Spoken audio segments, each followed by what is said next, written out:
Friends, the feast of the dedication of St. John Lateran Basilica in Rome falls on a Sunday this year. So it gives us a chance to reflect on that church building, but also church buildings in general and the whole idea of the church. You know, I was just at John Lateran a few weeks ago.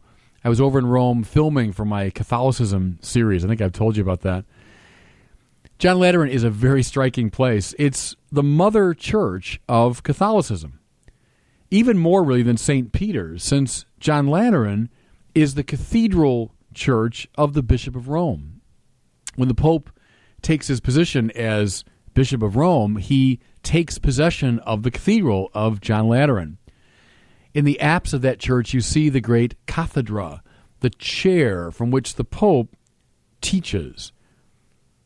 On the facade of John Lateran, you find this little Latin motto: Omnium Ecclesiarum Urbis et Orbis Caput et Mater.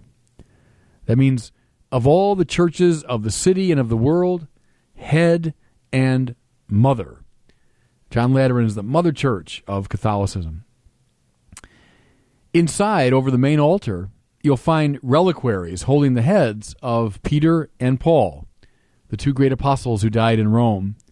And then throughout the nave of the church, I was really struck by this. In fact, we filmed near some of these statues. You find these gigantic depictions of the 12 apostles. They're standing almost literally as the pillars of the church. So, as I say, this feast today gives us the occasion to reflect on not only John Lateran, but on church buildings. And, judging from our readings for today, the church insists that all church buildings have as their source and prototype the great temple in Jerusalem. The great temple. As I've said often enough before, it would be difficult to overstate the importance of the temple for a first century Jew. The temple in Jerusalem was, in practically a literal sense, the dwelling place of Yahweh. God was seen as inhabiting the temple. Now, Jews knew, of course, that God was everywhere. They knew that. But there was something almost sacramental about the temple. It was seen as God's dwelling place. Especially now, the Holy of Holies at the very center of the temple was the place where Yahweh dwelled on earth. When a pious Jew came to Jerusalem, he came to commune in a personal way with God, and thereby to find right order. I talk about Jerusalem as the temple city. It's not so much the city that had a temple in it. It was the temple that had a city around it. In a certain way, the whole city of Jerusalem was just a accompaniment of the temple. Now, what flows from all this is that the actions of the temple were central to the Jewish religious imagination, as were the degradations of the temple, its corruptions and imperfections. Life centered around the temple in good times and bad, during its ups and downs. The most traumatic event in ancient Jewish history was the desecration and destruction of the temple by the Babylonians. That's the event, really in some ways more than the Exodus event, that provides the center for the Scripture. It haunted the Jewish imagination. How couldn't it? If the temple was Yahweh's dwelling place, the temple was the place where the Jews went up to find right praise, and the temple was destroyed, that was not just an economic or political or even cultural problem. That was a very deep theological problem. How could God have allowed his temple to be destroyed? If there was a close second to the destruction of the temple by the Babylonians, it would have been the definitive destruction of the temple by the Romans in the year 70 A.D. Again, put yourself in the shoes of a first century Jew.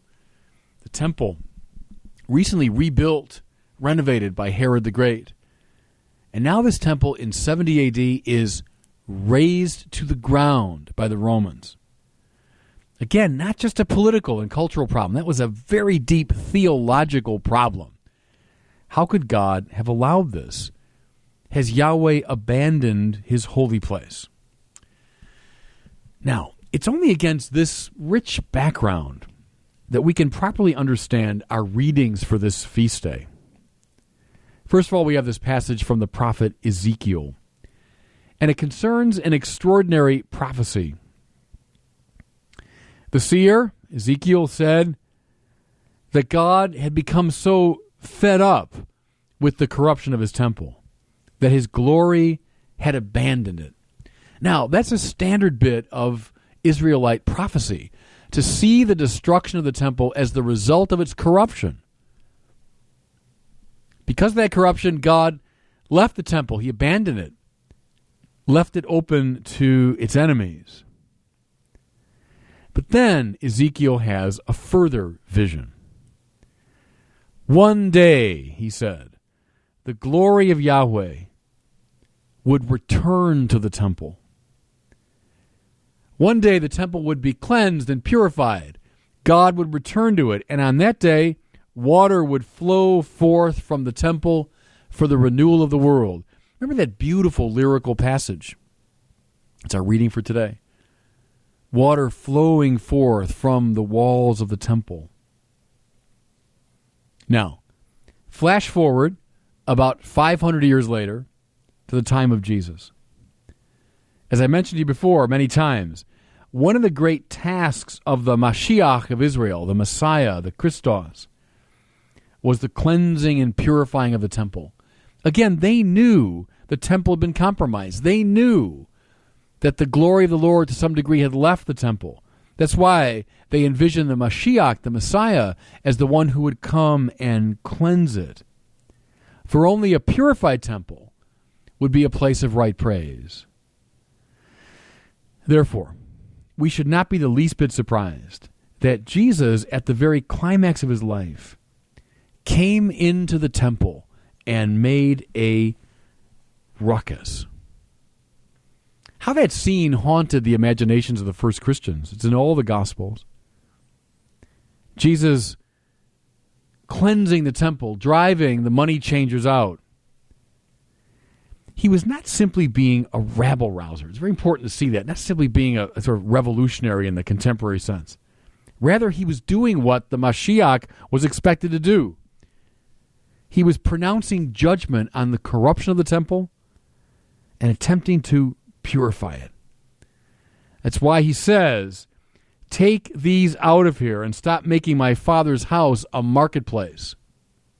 Well, he's speaking in the language and cadences of Jeremiah and Isaiah and Ezekiel. But then we find something truly radical. It's in John's Gospel, our reading for today.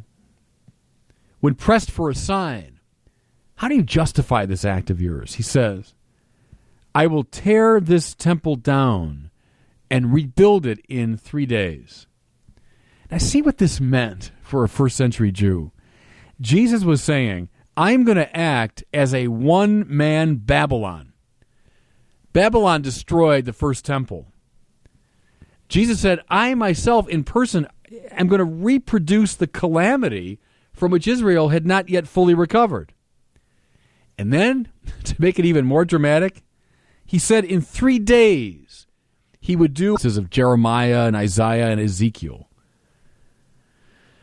But then we find something truly radical. It's in John's Gospel, our reading for today.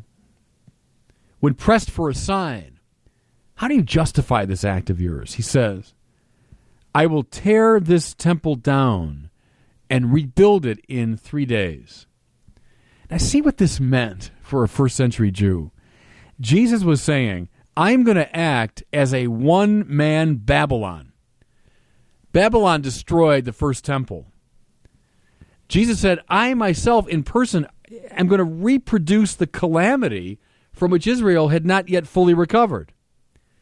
And then, to make it even more dramatic, he said in 3 days he would do of Jeremiah and Isaiah and Ezekiel. But then we find something truly radical.